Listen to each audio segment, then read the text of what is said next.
celui d'Aladin.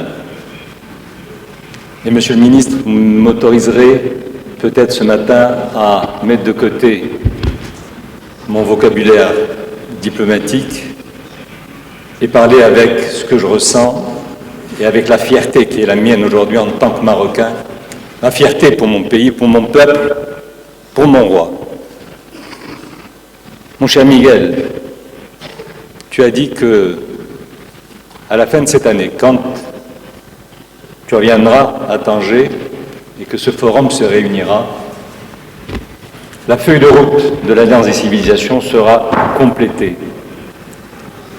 Sera complétée par un contrat qui était déjà celui de l'origine.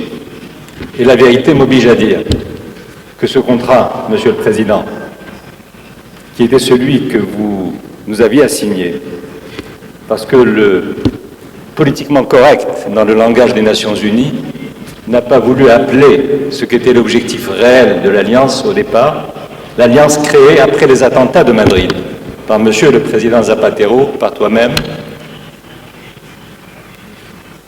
L'objectif ou l'essence de l'Alliance était de comprendre pourquoi Islam et Occident en étaient arrivés là. J'ai eu l'honneur, mais c'est mon pays qui a été à l'honneur, d'appartenir au groupe de haut niveau des Nations Unies qui a réfléchi à la feuille de route de l'Alliance. Ça n'a pas été facile. Groupe très divers, du président Khatami à ma petite personne. Et il a fallu de longs débats.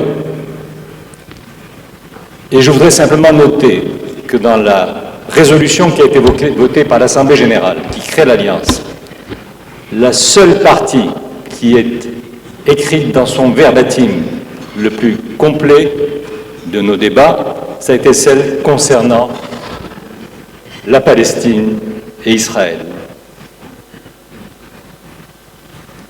Les très hautes autorités qui étaient au-dessus de nous n'ont pas voulu prendre la responsabilité de cette partie-là. Ils nous l'ont imputée à nous, mon ami Hubert Védrine et moi-même. C'est vous dire la complexité de l'enjeu. Mais ça a été écrit et ça a été voté. Je le dis parce que, effectivement, la vérité nous impose de dire que le chemin parcouru depuis 2005 sur cet aspect a été celui du recul, a été celui de la régression, a été celui de la négation de tout ce que nous disions dans la feuille de route. Le constater n'est pas faire le constat de l'échec. Le constater, c'est nous nourrir, nous informer et nous inciter à remplir les obligations que les Nations Unies se sont assignées à ce moment-là. Quand Aladin est né, ma chère Léa, le discours de Sa Majesté le Roi a été fondateur. Il est dans l'ADN du groupe Aladin et vous ne pouvez pas imaginer ce qu'est aujourd'hui ma fierté en tant que citoyen marocain, d'être à Tanger pour parler de ce qu'était le contrat que les Nations Unies s'étaient fixé et pour dire pourquoi Aladin a été créé. Aladin a été créé au lendemain de la conférence négationniste que le président Ahmadinejad avait convoquée en Iran pour dire que l'Holocauste n'avait pas existé. Pour dire aussi au monde occidental, et notamment au monde juif, qui a tourné le dos à cette réalité, que quand l'indicible, la tragédie, l'horreur de l'Holocauste était en Occident, les seuls signaux de lumière, d'humanisme, de solidarité, d'accueil pour les Juifs persécutés venaient de la terre d'islam, venaient du Maroc, venaient d'autres pays.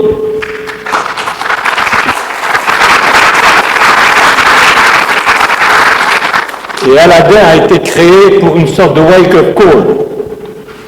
Quels sont les think tanks, les universités, les écoles où l'on enseigne aussi cette leçon de l'Holocauste? Et Sa Majesté le Roi, Monsieur le Ministre, vous avez cité quelques extraits de son allocution. J'aimerais en ajouter une, et si vous le permettez, c'est le seul moment où je lirai quelque chose dans cette opportunité qui m'est donnée de partager avec vous mes convictions. Sa Majesté a dit, en 2009, ma lecture de l'Holocauste et celle de mon peuple ne sont pas celles de l'amnésie. Elles sont celles d'une blessure mémorielle que nous savons inscrite dans l'un des chapitres les plus douloureux dans le panthéon de l'histoire universelle et de la modernité pour tous. Ce discours venait du commandeur des croyants, du direct descendant du prophète Mohammed. Il venait d'une terre d'islam. Et il est dans l'ADN d'Al-Adin.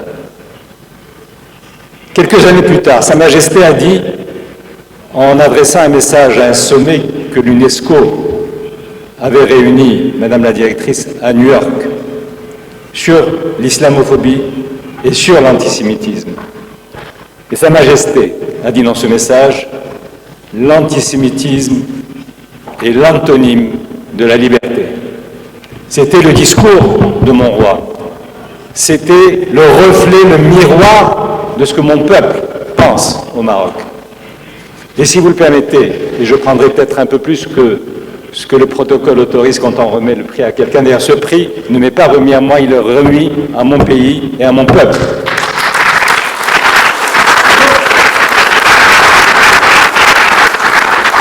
Et cette distinction n'est pas celle d'une posture. Elle n'est pas celle de la complaisance. Elle n'est pas celle simplement du bien pensé. Et je voudrais utiliser les quelques secondes ou quelques minutes que vous voulez même accorder encore pour dire pourquoi. Dans la réflexion que vous engagez à partir de Tanger aujourd'hui, et qui est une autre feuille de route que je pense et l'Alliance et Al-Adin vont peut-être amorcer.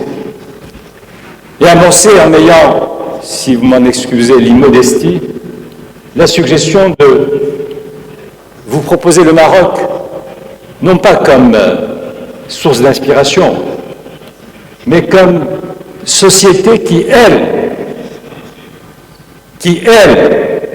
a su remplir, depuis 2005, Monsieur le Président, quand vous avez créé l'Alliance des civilisations, depuis 2009, Machallah, quand a été créé Al-Adin, nous n'avons pas régressé.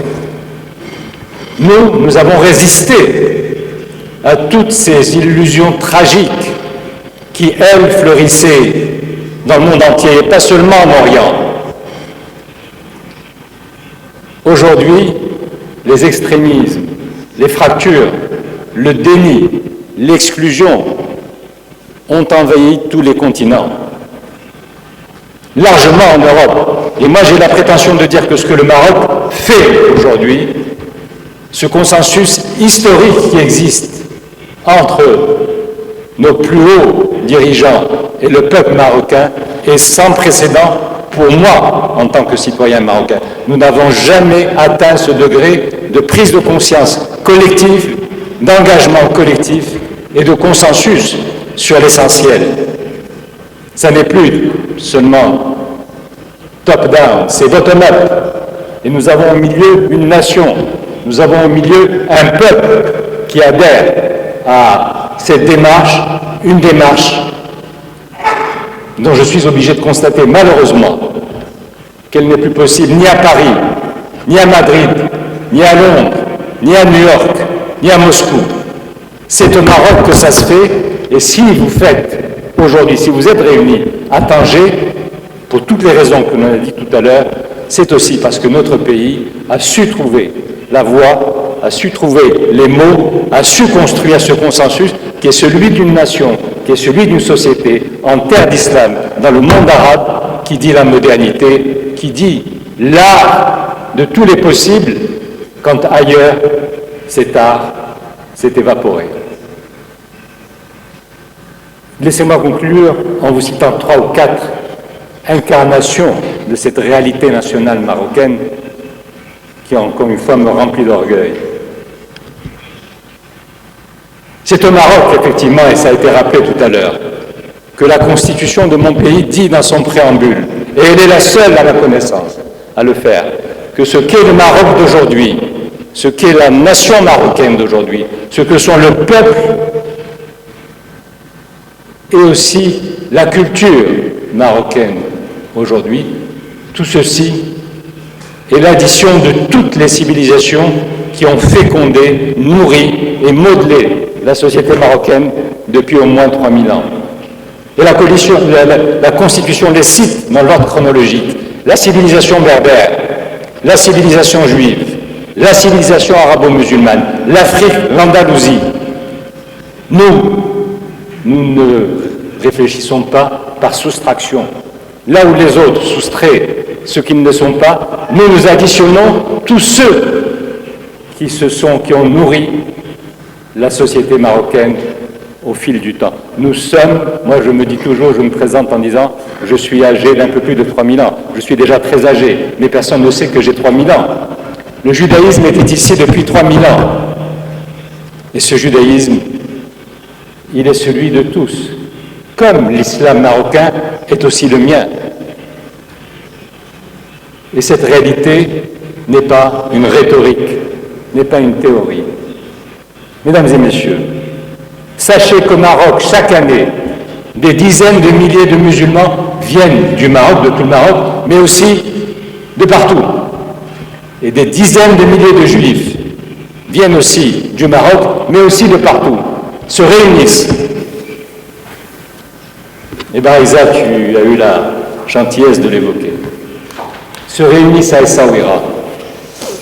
Se réunissent à Essaouira pour le bonheur d'être ensemble, juifs et musulmans. C'est la feuille de route d'Aladin. Monsieur le haut-commissaire, c'était un des objectifs de l'Alliance. Le Maroc l'a fait. Et le Maroc ne l'a pas fait en disant, pour venir ici, il faut que vous soyez d'accord avec moi. Non. Nous savons respecter les différences.